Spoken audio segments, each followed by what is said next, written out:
Bismillahirrahmanirrahim.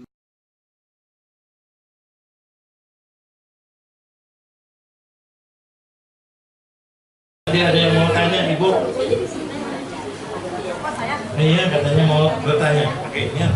Tapi kalau suaminya itu tadi Ya, pertanyaannya. semua pekerjaan istri itu sekarang Bapak. Iya, silakan. Jadi pertanyaannya gimana? Biar dengar semuanya. Enggak apa-apa. Oh, tadi. Gimana, Ibu? Tadi ada bisik-bisik tetangga nih. Gimana kalau seperti apa suami saya tuh baik banget gitu. Alhamdulillah. Gak pernah saya minta tapi dia sendiri yang melakukan seperti nyuci, ngepel, pagi-pagi bangun, awas jangan injak sudah saya pel gitu marah Ustaz. Saya baru bangun udah dipel katanya. Itu maksud suami yang seperti itu. Gimana Ustaz? Banyak apa sedikit Ustaz? Istrinya dosa apa enggak Ustaz? Nah, ini istri soleha. Yang begini luar biasa. Kalau kita mau cerita tentang kewajiban, ya, kewajiban seorang suami kepada istri, ada nggak kewajibannya? Ada nggak? Ada. Kewajiban istri kepada suami ada. Kewajiban suami kepada istri ada. Dua-dua. Di antara sebelum saya jawab tadi mungkin akan terjawab dengan apa yang dikatakan oleh Rasulullah dan apa yang dikerjakan oleh para sahabat Nabi.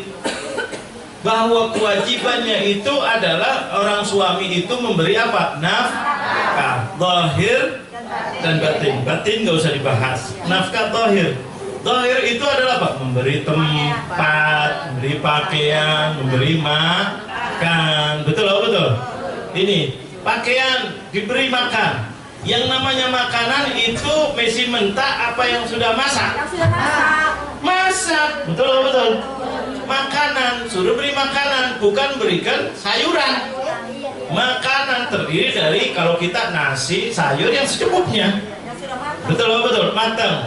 Berarti ngasihnya yang sudah matang, itu kewajiban suami. Kalau ngasihnya matang berarti kalau masak kewajiban siapa? Suami. Nah. Kewajiban siapa? Suami. Kalau nggak mau masak ya beli jadi. Karena diwajibkan, ini benar ini kejadian.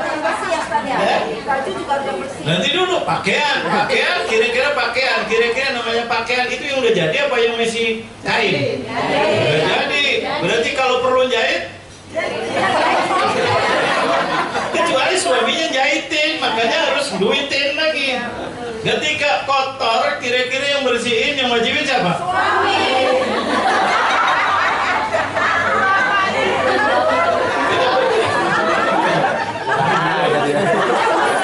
Nanti dibilang katanya ini ajaran mana, ini aliran sesat. Iya, subhanallah. Rumah, kira-kira rumah yang kotor apa bersih? Yang bersih. Bersih, berarti kalau kotor? Yang bersih. Terang terus itu. Jelas apa tidak? Jadi kalau suaminya nggak masak, kira-kira yang harus minta maaf siapa? Suami. Bukan istrinya. Terbalik. Subhanallah, ini pernah kejadian sama Sayyidina Umar bin Khattab. Berarti suami istri nggak usah minta maaf. Jadi bidadari ya? Mau bidadari. Istri itu bidadari dunia dan akhirat. Jangan main-main. Bidadari dunia dan akhirat bagi suami adalah istri. Setuju nggak Pak? Setuju nggak setuju? Setuju. Pernah kejadian sama Sayyidina Umar bin Khattab. Waktu itu jadi khalifah Amirul Mukminin. Dengerin. Pak, waktunya masih ada nggak? Oh iya. Tahu saya ada jamnya. Mau tahu ikutin apa enggak? Ini siapa Sayyidina Umar bin Khattab waktu itu jadi khalifah. Jadi khalifah Amirul Mukminin. Sayyidina Umar kan terkenal adil apa tidak? tidak? Adil kepada anaknya, kepada istrinya, kepada dirinya sendiri. Sayyidina Umar namanya Al-Faruq, yakni yang membedakan antara kebatilan dengan kejahatan. Adil luar biasa Sayyidina Umar. Itu tegas luar biasa. Siapa saja salah, tidak kira dia pasti kena hukum, dan langsung orang mau ketemu langsung bisa. Pas ada kejadian satu orang itu punya kejadian, takut sama Sayyidina Umar, takut dihukum. Siapa aja boleh lapor, istri boleh lapor, anak boleh lapor, ini lapor kepada khalifah. Kalau salah kena hukum, dipanggil salah kena hukum, nggak kira siapa dia. Akhirnya orang ini, suaminya ini merasa maaf, yang namanya perempuan kadang-kadang ada nggak yang galak? Alhamdulillah jujur. Galaknya luar biasa istrinya. Suka dikit-dikit suaminya suaminya marah luar biasa ya. Cuma mau marahin, takut dia ke bawah nafsu, akhirnya salah. Jadi gimana sekarang? Khalifah ada, lapor aja ke khalifah biar istrinya kena marah, kena hukum. Maksudnya ini istri nggak boleh begini, marah, ini kurang ajar sama suami. Biar khalifah yang menghukum, jangan main tangan. Istilahnya begitu. Datang ke khalifah, orang ini lapor, mau lapor nih. Lapornya mau lapor siapa? Khalifah. Iya, khalifah tentang yang suka. Sampai ke rumahnya Sayyidina Umar. Rumahnya nggak besar Sayyidina Umar. Kalau rumah nggak besar, biasanya kalau lagi ribut di dalam dengar kan luar. Dengar. Sayyidina Umar pas dekat pintunya, Sayyidina Umar lagi ribut di dalamnya. Sayyidina Umar diam. Istrinya lagi ngomel. Dia kaget. Loh, Sayyidina Umar lagi diomelin istri. Dia dengerin. Apa jawabannya? Mau nyontekin supaya hukum. Sayyidina Umar diem aja. Padahal Sayyidina Umar orangnya Masya Allah keras, tegas. Takut orang semuanya. Setan aja takut sama Sayyidina Umar. Bukan takut. Hati-hati. Sayyidina Umar diam aja, dimarahin gini, diam. Sayyidina Umar diam, nggak keluar nantinya. Setelah selesai istrinya marah, baru Sayyidina Umar keluar. Nggak dijawab. Pas mau keluar dia lagi asyik dengerin. Akhirnya dia kaget kan? Kaget tuh ada orang di depan rumahnya. Sayyidina Umar lihat ada orang di depan pintu. Fulan, kamu kesini mau apa? Enggak jadi. Kenapa Sayyidina Umar? Kata Sayyidina Umar, nggak ada orang datang ke sini biasanya mau lapor. Kamu mau apa? Enggak jadi. Jujur, kamu kesini pasti ada sesuatu. Iya, tadinya ada sih katanya. Tapi sekarang nggak jadi katanya. Nggak apa-apa, terang-terang sama saya khalifah, saya mau menegakkan hukum. Iya, tadi sebetulnya saya mau lapor katanya. Kenapa? Nggak jadi. Kenapa? Ngomong jujur. Saya mau lapor istri saya. Saya diomelin terus sama istri saya. Saya kesini dengar maaf. Engkau lagi diomelin. Dan engkau nggak jawab. Tidak mau nggak jawab. Kenapa? Oh, kenapa nggak jawab? Ya kamu mau tahu katanya. Kenapa saya nggak jawab? Iya, saya ini banyak utang budi kepada istri saya. Saya banyak utang budi kepada istri saya. Saya berkewajiban memberi makan, malah dia yang masakin. Subhanallah, dia yang masakin, harusnya saya. Tapi dia, kedua, saya punya anak, harusnya tanggung jawab siapa? Saya apa? Bapak dalam Islam, nafkahnya, pakaiannya, tapi anaknya pakaian kotor, yang bersihin ibunya, berarti istrinya, berarti dia mengurangi beban. Saya rumah nggak tahu deh hadirnya, tapi yang membersihkan adalah istri saya. Saya wajib memberikan tempat yang bersih, yang bersihin istrinya. Subhanallah, saya banyak utang budi, baru diomelin dikit aja masa marah. Kira-kira pantas nggak utang budinya lebih banyak, marahnya salah dia, tapi kebaikannya lebih banyak, maka lebih baik gimana? Iya. Ya, udah tahu jawabannya. Bukan istrinya tidak salah, ngomel salah apa tidak? Nggak setuju lagi. Ngomelin suami hukumnya salah apa tidak? Salah. Ini kesel. Laporin. Tapi kebaikan istrinya lebih banyak, maka lebih baik dia. Ya Allah, kalau saya marah, dia kebaikannya banyak, dia lebih baik daripada saya nanti. Subhanallah. Berarti di sini diambil kewajiban, ini adalah kewajiban siapa? Suami. Makanya kalau suaminya sakit, istrinya harus minta maaf nggak? Enggak. Tapi terima kasih, puji boleh apa tidak? Boleh. Ya Allah. Tapi kalau mau menjadi istri yang lebih baik lagi, lebih baik yang masak siapa? Jadi istri ketika masak itu adalah kewajiban apa kebaikan? Nah ini. Maka suami jangan cuma kebaikan, jangan cuma kewajiban aja. Kewajibannya masalah sehari 50.000 masalah. Kewajibannya, tapi kebaikannya 500.000. Enak apa tidak? Jadi suami jangan karena istrinya baik. Coba kalau nuntut masak berapa? Bersih. Nah, urusan nanti di rumah Pak. Ini kebaikan istri, makanya suami disuruh kebaikan. Makanya Rasulullah mengatakan khairukum li ahli wa ana khairukum li ahli. Sebaik-baiknya kalian wahai kaum lelaki, ini khusus hadisnya untuk lelaki, adalah untuk keluarga kalian. Kalian baik ke sana ke sini boleh, tapi lebih baik kepada keluarganya. Keluarga udah sih, udah cukupin dia. Berapa kamu kasih? 50 tiap hari, 50.000. Lumayan? Betul apa betul? Lumayan nggak? Masih kurang?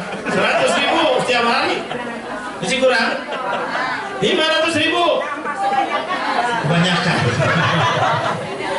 Kalau kamu punya uang banyak, kalau kamu punya waktu banyak, kamu boleh traktir orang lain. Tapi traktir yang lebih baik adalah kepada siapa? Keluarga Anda, kata Rasulullah. Istri, keluarga, apalagi ibu dan bapak, itu tidak ada ukurannya. Jadi jangan kesana baik, traktir ke restoran, makan, baik, ayo makan lagi, pas bawa istrinya, kita janji dulu, makan jangan banyak-banyak. Ada nggak orang begitu kadang-kadang? Terus bawa Quran lagi, innallaha yuhibbul mutatahhirin. Katanya bawa hadis, bawa ini Allah, innal mubadzirina kanu ikhwana syayatin. Katanya saudaranya setan yang mubadzir. Jadi jangan makan banyak-banyak ya. Kalau sama temannya, makan. Ini makan lagi. Ini orang baik apa orang seperul ini semua? Ada nggak orang begitu? Ini subhanallah, sama keluarga harus lebih baik. Jangan 500. Kalau ada rezeki banyakin. Baju kewajibannya setahun berapa kali? Sekian.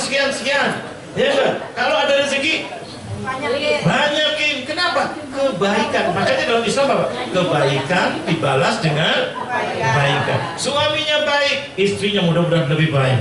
Istrinya baik, mudah-mudahan suaminya baik. Ini yang menjadikan keluarga sakinah, mawaddah dan rahmah. Tapi kalau hitung-hitungan, kalian udah dikasih itu, kembalinya mana? Ada nggak kadang-kadang begitu? Istrinya lagi begitu, udah dikasih belanja, itu kurang kan kemarin untuk beli bensin juga. Kan ngambil dari uang belanja, ini uang 50.000 berantem.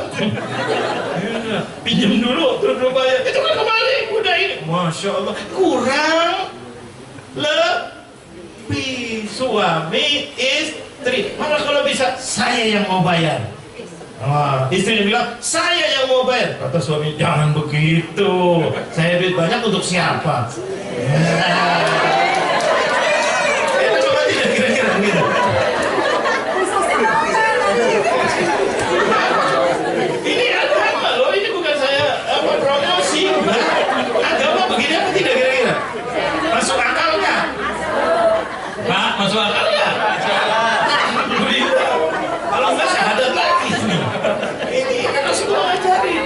Rasulullah makanya luar biasa. Rasulullah itu ya Allah kepada keluarganya, ya Allah kepada keluarganya, ya Allah dikit-dikit keluarganya diajak kebaikan, keluarganya diajak majelis taklim, keluarganya diingatkan akhirat, keluarganya untuk kehidupan dunia, keluarganya dunia dan akhirat, sampai pesen khairukum li ahli wa ana khairukum li ahli. Dan aku yang telah memberikan contoh. Sayyidah Aisyah lagi jahit, Rasulullah ikut jahit apa tidak? Subhanallah, Rasulullah bawa barang, Rasulullah bawain. Kalau ini enggak, bawa nih. Suruh nganter aja ke pasar, ngantor gak ada waktu ini, jalan sendiri sana. Masya Allah. Padahal kewajiban ke belanja ke pasar siapa? Kewajiban siapa? Maaf. Suruh naik angkot, Ustaz. Suruh naik angkot. Ini nggak apa-apa lah, kalau ridho nggak apa-apa, pahalanya besar. Makanya mudah-mudahan kalau ya semua dosa-dosanya diampuni oleh Allah. Ikat kita kepada suami kebaikan, kepada istri kebaikan. Jadi yang terbaik itu. Itulah Islam mengajarkan supaya keluarganya keluarga yang diberkahi. Kurang sedikit suaminya, maafin. Kurang sedikit istrinya, bukan nyari kesalahan. Yang Anda biasanya nyari nggak? Nih 1 poin dia. Nanti kalau lagi pas lagi ada masalah, bongkar masalah kemarin. Ada apa tidak orang begitu? Istrinya salah, diemin dulu nih. Pas lagi dia mau ngungkit sesuatu, kamu kemarin, dulu. Gak usah kemarin, yang 20 tahun yang lalu disebut-sebut. Ada apa tidak kira-kira? Nah ini na'udzubillah min dzalik. Mudah-mudahan Allah berkahi kita. Ini orang berbuat dan dipesan oleh Rasulullah bukan di dalam khutbah biasa. Ketika lagi di Arafat tahu Arafat? Itu bagikan orang ketika lagi pidato kepresidenan RAPBN tanggal berapa tuh kemarin? 16 Agustus pidato paling penting apa tidak? Dalam 1 tahun pidato presiden paling penting adalah pidato tanggal 16 Agustus. Kenapa? Bahas masalah semua DPR, semua MPR, bahkan dari yang lain-lain hadir apa tidak semua? Hadir, luar biasa, karena ini adalah yang penting dalam 1 tahun. Rasulullah dalam penting, yang paling penting adalah hari Arafat. Di antara membahas masalah rumah tangga. Biasanya kekerasan ada pada lelaki. Hati-hati loh, mereka telah banyak berbuat baik untuk Anda. Andalah berbuat yang terbaik kepada keluarga Anda. Dan nanti istri Anda akan menjadi bidadari Anda di dunia dan ada lagi yang mau bertanya? Udah. Bapak-bapak ada yang mau bertanya nih, kewajiban apa bagi istri? Kira-kira ada yang mau bertanya, silahkan. Oh, biar yang tanya lain pun, nanti ibu yang diserang katanya lagi-lagi. Apalagi tadi tanyanya mantap. Nggak apa-apa, ibu mau tanya apa tadi?